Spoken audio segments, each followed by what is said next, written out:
అదే RTV app వార్తల్ని క్షణాల్లో చదివే అవకాశం ఉంటుంది. ఒక న్యూస్ పేపర్, ఒక టెలివిజన్ ఛానల్ మీ చేతుల్లో ఎప్పుడూ ఉంటాయి. Hi hello welcome to RTV health. నేను మీ దీప్తి.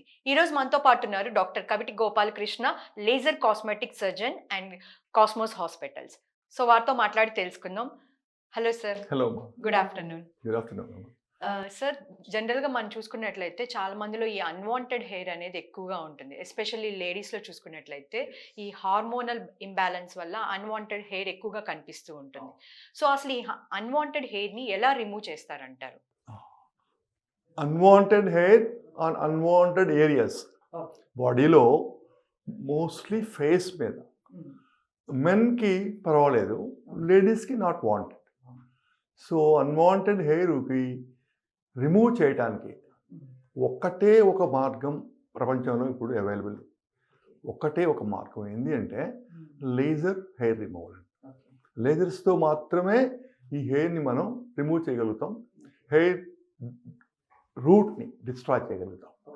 సో దీనికి ఇప్పుడు రకరకాల లేజర్స్, రకరకాల వేవ్ లెంగ్త్స్తో ఇప్పుడు అవైలబుల్ ఉన్నాయి. ఇప్పుడు ఫస్ట్ ఆ రోజుల్లో ఈ 1064 నానోమీటర్స్ లాంగ్ పల్స్ లేజర్ అని వాడేవాళ్ళం మేము. ఇప్పుడు రకరకాల వేవ్ లెంగ్త్స్, ట్రిపుల్ వేవ్ లెంగ్త్తో కూడా చాలా లేజర్స్ ఇప్పుడు అవైలబుల్ ఉన్నాయి. ఎఫెక్టివ్ అంటే ఎఫిషియన్సీ పెరుగుతుంది, హెయిర్ రిమూవల్ తాలూకా ఎఫిషియన్సీ పెరుగుతుంది. తర్వాత ఈ లార్జ్ ఏరియాస్ బాడీ హెయిర్ ఉంటుంది. బాడీ హెయిర్ చేయడానికి ఒకప్పుడు టైం పట్టేది. ఒక 10 మిల్లీమీటర్ స్పాట్ సైజ్తో ఇలా చేసుకుంటూ పోతే ఆ 10 మిల్లీమీటర్స్ ఏరియాలో హెయిర్ డిస్ట్రాయ్ అయ్యేది. ఇప్పుడు అట్లా కాదు, స్పీడ్ అసలు లేజర్ పెరిగింది, వేవ్ లెంగ్త్స్ క్లబ్ అయినాయి, ఎఫిషియన్సీ పెరిగింది, టైం చేయటానికి టైం ఇప్పుడు తగ్గిపోయింది. బాడీ అనుకోండి, ఒకప్పుడు గంటలు గంటలు చేసేవాళ్ళం, ఇప్పుడు 2 అవర్స్లో 1 అవర్లో కంప్లీట్ బాడీ హెయిర్ రిమూవ్ చేసేయగలుగుతున్నాం. ఓకే, అసలు ఎన్ని సిట్టింగ్స్ పడుతుంది సార్ దీనికి? యూజువల్గా ఆ రోజుల్లో అయితే ఇండివిజువల్స్కి వేరే అయ్యేది, ఒక్కొక్కరికి ఒక రకంగా ఉండేది. జనరల్గా అప్పుడు 6-7 అట్లా పట్టేవి, నెలకి ఒక సిట్టింగ్ చెప్పిన పట్టేది. 6-7, కొంతమందికి 10 సార్లు కూడా పట్టేది. అది వాళ్ళకి ఉండే హెయిర్ని బట్టి.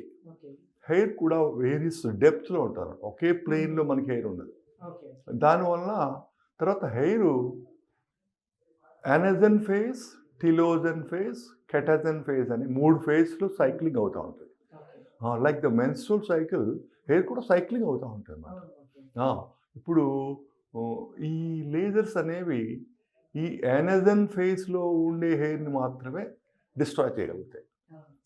అనజన్ ఫేజ్ హెయిర్ ఇప్పుడు స్కాల్ప్ ఉందనుకోండి, స్కాల్ప్లో ఎక్కువ హెయిర్ అనజన్ ఫేజ్లో ఉంటుంది, విజిబుల్. సో స్కాల్ప్ హెయిర్ తీసేయడం చాలా ఈజీ అవుతుంది.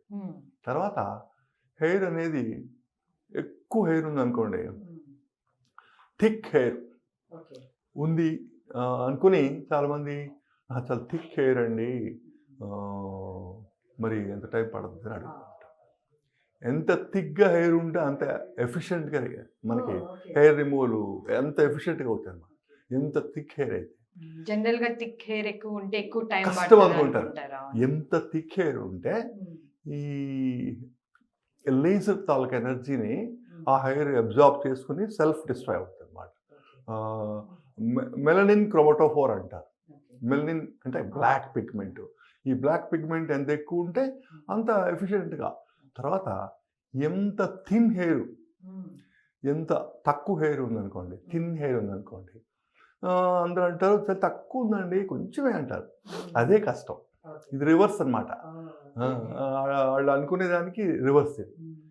సో హెయిర్ రిమూవల్ అనేది మనకి నెంబర్ ఆఫ్ సిట్టింగ్స్ అనేవి ఇట్స్ వేరియబుల్. సో ఒకసారి ఈ అన్వాంటెడ్ హెయిర్ రిమూవ్ చేసిన తర్వాత మళ్ళీ ఏమైనా వచ్చే ఛాన్సెస్ ఉన్నాయంటారా ఫ్యూచర్?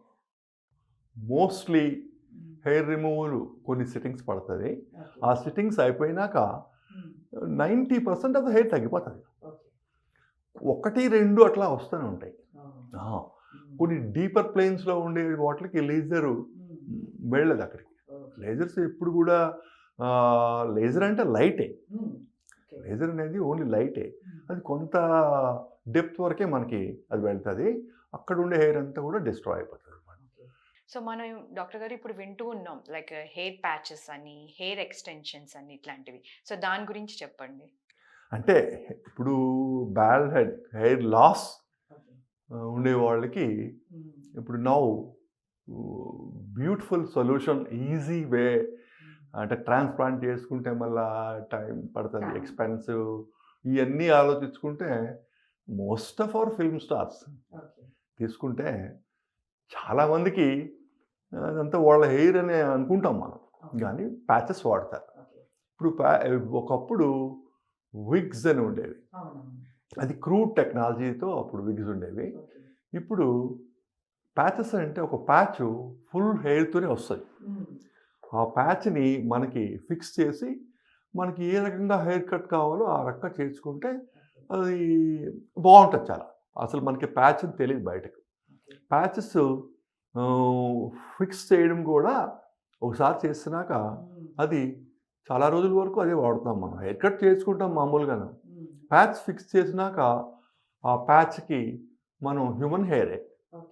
సో డాక్టర్ గారు ఈ హెయిర్ వాడే దాంట్లో ఎక్స్టెన్షన్స్, ప్యాచెస్లో అది హ్యూమన్ హెయిరే అంటారా, లేకపోతే ఆర్టిఫిషియల్ ఏమన్నా యూజ్ చేస్తారా? ఆర్టిఫిషియల్ హెయిర్ ప్యాచెస్ ఉంటాయి, హ్యూమన్ హెయిర్ ప్యాచెస్ ఉంటాయి. మన తిరుపతి హెయిర్ అంతా మరి ఎక్కడికి పోతుంది చెప్పండి? సో ఈ హెయిర్ అంతా కూడా ఈ ప్యాచెస్ మేకింగ్కే వెళుతుంది. Extensions, patches. ఇప్పుడు చాలామంది ఫిలిం పీపుల్కి నంబర్ ఆఫ్ విగ్స్ అంటారు అటల్ని, పెద్ద హెయిర్తో ఉన్న విగ్స్ ఉంటాయి. Number of white hair, white strands, different boy cuts సరిపోయిన విగ్స్, ఇలాగా రకరకాల హెయిర్ ప్యాటర్న్స్ కొనుక్కుంటూ ఉంటారు. మనకు తెలియదు బయటకి. Hair extensions, hair patches quite popular అయినవి. దానికి ఒక మెష్ ఉంటుంది. ఆ మెష్లో మైక్రో హోల్స్ ఉంటాయి అన్నమాట, థౌజండ్స్ ఉంటాయి. దాని ద్వారా ఏమవుతుందంటే ప్యాచ్ పెట్టినాక ఏరేషన్ ఉంటుంది. ఏరేషన్, ఎయిర్ సర్క్యులేషన్ వల్ల హెయిర్ ప్యాచెస్ మనకి కంఫర్ట్ ఉంటుంది. చెమట్లెక్కిపోయి అట్లా తీసేసి అట్లా ఉంటుంది. సో మనం చూసుకున్నట్లయితే డాక్టర్ గారు ఈ వాడే దీంట్లో మెయింటెనెన్స్ ఎట్లా అంటారు? అంటే దానికి మెయింటెనెన్స్ ఎక్కువ అవుతుంది అంటారా ఈ హెయిర్ ప్యాచెస్కి, ఎక్స్టెన్షన్స్కి? అంటే యూజువల్గా ఈ హెయిర్ ప్యాచెస్ మనం వాష్ చేసుకోవచ్చు. మనం శుభ్రంగా షాంపూ వాష్ చేసుకోవచ్చు. హ్యూమన్ హెయిరే కాబట్టి మోస్ట్లీ హ్యూమన్ హెయిర్. కొన్ని patches artificial synthetic hair patterns కూడా ఉంటాయి, but people will prefer human hair patches only. ఈ ప్యాచెస్ మెయింటెనెన్స్ అనేది ఇట్స్ వెరీ సింపుల్. అది మనం షాంపూ చేసుకోవచ్చు. గమ్ బెల్ట్స్ ఉంటాయి అన్నమాట. ఆ గమ్ బెల్ట్స్ రోల్స్ మనం కొనుక్కుంటాం. చిన్న చిన్న బిట్స్ కింద కట్ చేసి గమ్ బెల్ట్స్ పెట్టుకుని మనమే మెయింటైన్ చేసుకోవచ్చు. మోస్ట్లీ మనం మరి ఈ గమ్ బెల్ట్స్ అవి యూజ్ చేసినప్పుడు మరి స్కాల్ప్ అట్లా ఇచ్చింగ్ అని, లేకపోతే ఏమన్నా ఎలర్జీస్ అట్లాంటివి ఏం రావంటారా? అంటే ఇప్పుడు ప్యాచెస్ పెట్టేటప్పుడు మనకి కొంత హెయిర్ షేవ్ చేస్తాం. కొన్ని లొకేషన్స్లో షేవ్ చేసి ప్యాచ్ని అమరుస్తారు అన్నమాట. సో మనకి అంత ఏమి ఇరిటేషన్ లాంటివి ఉండవమ్మా. ఇప్పుడు ఈ గమ్స్ కూడా క్వాలిటీ గమ్స్ బెల్ట్స్ వచ్చేసాయి. అవి ఇరిటబుల్ కాదు, మన ఇరిటేట్ చేయవు. ఇప్పుడు మనం డెర్మల్ ఫిల్లర్స్ ఇంజెక్ట్ చేస్తే మనకేం ప్రాబ్లం రాదు కదా. ప్రాబ్లం రాకపోయేవే వాళ్ళు వాడతారు కదా, ఎంతో రీసెర్చ్ చేస్తారు కదా. ఈ మనకి ఇరిటేషన్ ఏం రాదు. Thank you doctor, thank you so much అండి. సో చూసారు కదండి, ఇది వాళ్ళ మన ఇంటర్వ్యూ. తిరిగి మళ్ళీ మరో ఇంటర్వ్యూతో కలుసుకుందాం. అప్పటి వరకు కీప్ వాచింగ్ RTV. మరిన్ని వీడియోస్ కోసం ఛానల్ ని సబ్స్క్రైబ్ చేయండి. లేటెస్ట్ అప్డేట్స్ కోసం వాట్సాప్ ఛానల్ ని ఫాలో చేయండి. అండ్ లింక్ డిస్క్రిప్షన్ లో ఉంది.